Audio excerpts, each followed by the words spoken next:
বন্ধুরা, আজকের ভিডিওটিতে আমরা তিনটে আপডেট নিয়ে আলোচনা করব। প্রথম আপডেটটি হলো রূপে গুণে আমূল বদল আসছে শিয়ালদা স্টেশনে। শিয়ালদা রেল স্টেশনের পরিবর্তন আনার ক্ষেত্রে প্রথমেই বদলে ফেলা হবে প্ল্যাটফর্মে থাকা টিনের সেট।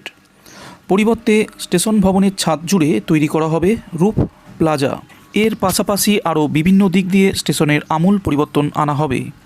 আর এই সকল আমূল পরিবর্তনের জন্য রেলের তরফ থেকে 200 কোটি টাকা খরচ করা হচ্ছে।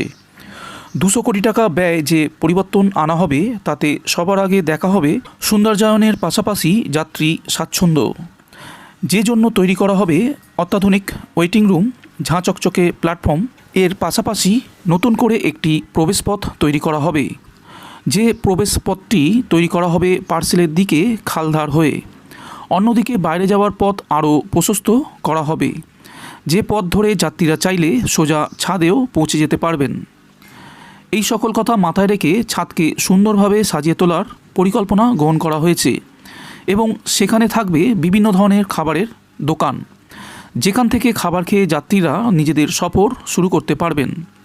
ডিআরএম দীপক নিগম জানিয়েছেন, এই প্রকল্প বাস্তবায়িত করার জন্য 200 কোটি টাকা বরাদ্দ করা হয়েছে। বন্ধুরা, আজকের দ্বিতীয় আপডেটটি হলো দ্রুত গতিতে এগোচ্ছে আন্ডারগ্রাউন্ড এয়ারপোর্ট মেট্রো স্টেশন তৈরির কাজ। এর মধ্যে ব্যস্ত ভিআইপি রোড ও এয়ারপোর্ট এন্ট্রি রোডে আন্ডারগ্রাউন্ড মেট্রো টানেল তৈরির কাজ সম্পূর্ণ হয়ে গিয়েছে বলে জানালো কলকাতা মেট্রো রেল কর্তৃপক্ষ। এর পাশাপাশি airport post and Telegraph office সংলগ্ন সংযোগকারী টানেলের কাজও শেষ হয়ে গেছে। এখানেই শেষ নয়, এয়ারপোর্টের 1 নম্বর গেট থেকে টার্মিনাল ফ্লাইওভার পর্যন্ত রাস্তা ও বেড়া দেওয়ার কাজও সম্পূর্ণ। মেট্রোলজিক্যাল বিল্ডিং ও বিমানবন্দর চত্বরে যাতে যাত্রীরা যথাযথভাবে যাতায়াত করতে পারেন তার ব্যবস্থাও আলাদা করে দেওয়া হয়েছে।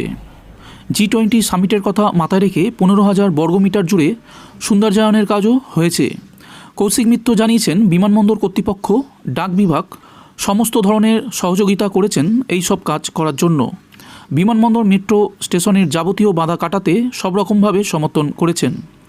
এবার জানাবো কেমন দেখতে হচ্ছে বিমানবন্দর স্টেশনটি।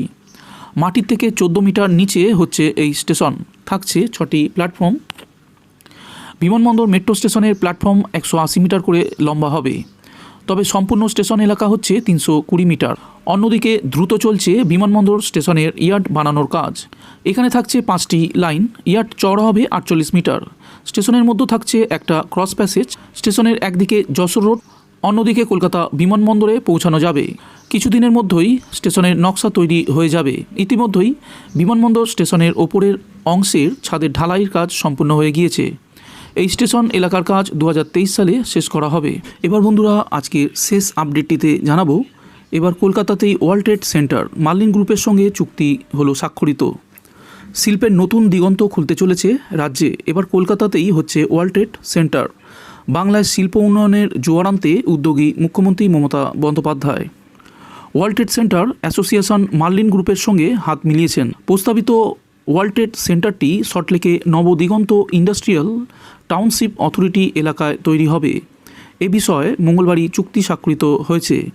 ছিলেন এশিয়া প্যাসিফিকের ওয়ার্ল্ড ট্রেড সেন্টার অ্যাসোসিয়েশনের ভাইস প্রেসিডেন্ট স্কট ওয়াং এবং মার্লিন গ্রুপের chairman Sushil Mohta, managing director Saket Mohta.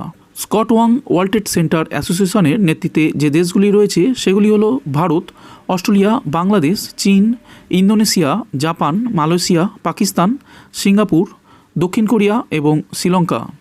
Kolkata পরিদর্শনের পর ওয়াং জানিয়েছেন, বিশ্বের প্রায় 100টি দেশে ছড়িয়ে 320টি বিশ্ব বাণিজ্য কেন্দ্রের মাধ্যমে ব্যবসাকে উন্নীত করবে।